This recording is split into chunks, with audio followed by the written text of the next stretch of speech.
कभी कभी जिंदगी हमें ऐसे मोड़ पर ले आती है जहां सफर सिर्फ मंजिल तक पहुंचने का जरिया नहीं रह जाता, बल्कि यादों, भावनाओं और रिश्तों का आईना बन जाता है।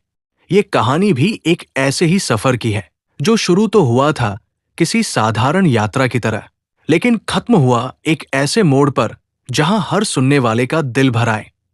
ये कहानी है अनुराग नाम के एक युवक की। अनुराग एक छोटे से कस्बे से था और पढ़ाई लिखाई करके नौकरी करने मुंबई गया था। उसके पिताजी बीमार रहते थे और मां अक्सर चिट्ठियों और फोन कॉल्स के जरिए उसे कहती, बेटा, पापा की तबीयत अब पहले जैसी नहीं रही, कभी भी घर आ जाना।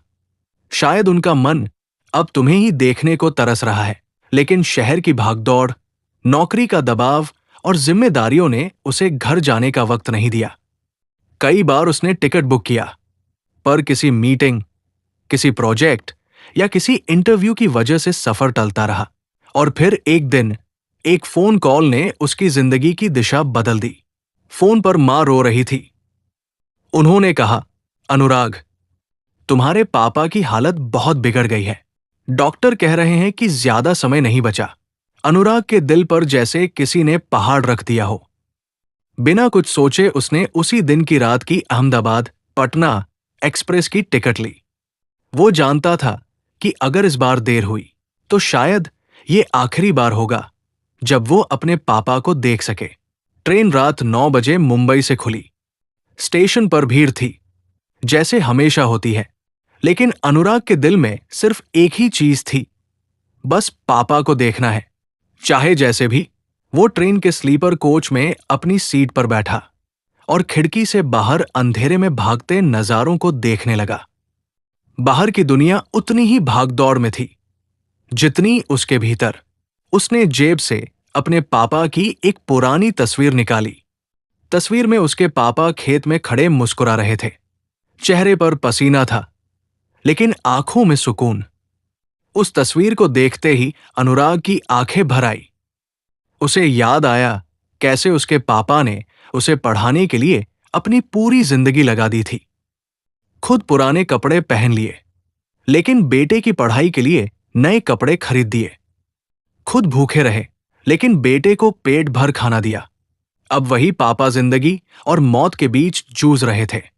ट्रेन अपने सफर पर बढ़ रही थी। हर स्टेशन पर रुकती, सीटी बजती, लोग चढ़ते उतरते, लेकिन अनुराग के लिए यह सफर किसी युद्ध जैसा था। वो सोच रहा था, क्या मैं समय पर पहुंच पाऊंगा? क्या पापा मुझे आखिरी बार देख पाएंगे? रात गहरी होती जा रही थी। डिब्बे में कई लोग सो चुके थे, लेकिन अनुराग की आंखों से नींद कोसों दूर थी। उसके सामने बैठे एक बुजुर्ग यात्री ने उससे पूछा, कहाँ जा रहे हो बेटा? अनुराग ने धीमी आवाज में कहा, घर, पिताजी बहुत बीमार हैं। बुजुर्ग ने गहरी सांस ली और बोले, जिंदगी का यही सच है बेटा। सब काम बाद में हो सकते हैं, लेकिन मां बाप को देखने का समय अगर निकल जाए तो फिर कभी नहीं लौटता। अनुराग ने उस बुजुर्ग की बातें सुनकर आंखें बंद कर ली। आंसू उसके गालों पर लुढ़क गए। रात धीरे धीरे बीत रही थी। खिड़की के बाहर अंधेरे में कभी छोटे छोटे गांवों की बत्तियां चमक जाती, तो कभी घुप अंधेरा। अनुराग का मन बार बार बेचैन हो रहा था। हर बार मोबाइल उठाकर वो घर का नंबर डायल करना चाहता, लेकिन डरता था कहीं ये खबर न मिले कि अब देर हो चुकी है। सुबह 5 बजे ट्रेन इटारसी स्टेशन पर रुकी। चारों तरफ ठंडी हवा और चाय वालों की आवाजें गूंज रही थी। चाय, गरम चाय। अनुराग चाय लेने खड़ा हुआ।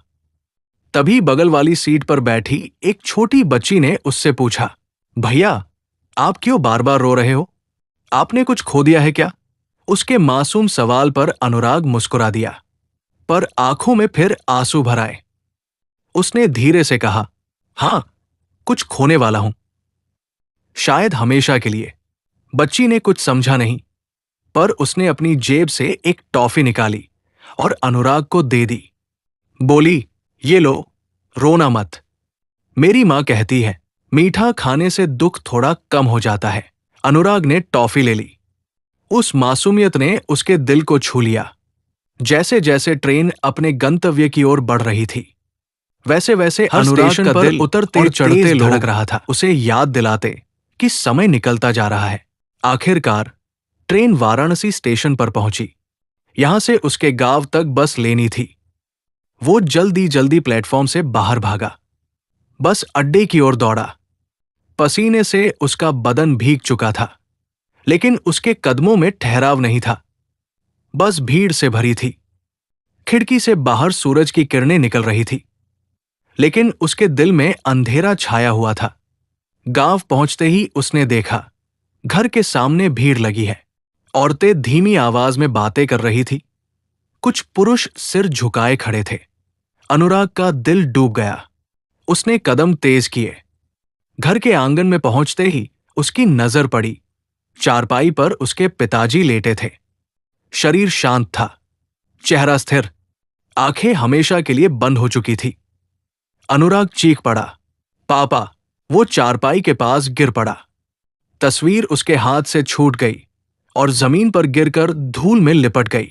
उसकी मां रोते हुए बोली, बेटा, तुम्हारे पापा बस तुम्हें ही पुकार रहे थे।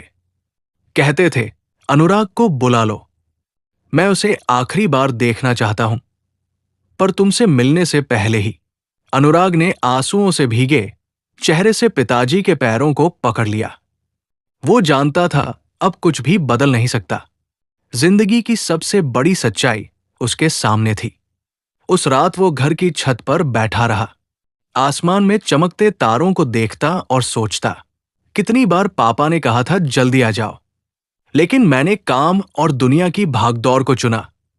और आज सबसे बड़ा सफर अधूरा रह गया। उसने ठान लिया, अब से कभी मां को अकेला महसूस नहीं होने देगा। नौकरी, पैसे, सपने सब अपनी जगह हैं, लेकिन मां बाप से बढ़कर कुछ नहीं। कहानी यही खत्म होती है, लेकिन ये सिर्फ अनुराग की नहीं, हम सबकी कहानी है। कितनी बार हम सोचते हैं कि घर कभी भी जाया जा सकता है, मां बाप कभी भी मिलेंगे, लेकिन वक्त किसी का इंतजार नहीं करता। रेलवे की घड़ी की तरह जिंदगी की घड़ी भी चलती रहती है, बिना रुके, बिना ठहरे। इसलिए अगर आपके मां बाप आपका इंतजार कर रहे हैं, तो और देर मत कीजिए, क्योंकि एक दिन कहीं ऐसा ना हो जाए कि आप भी किसी ट्रेन में बैठे सोच रहे हों,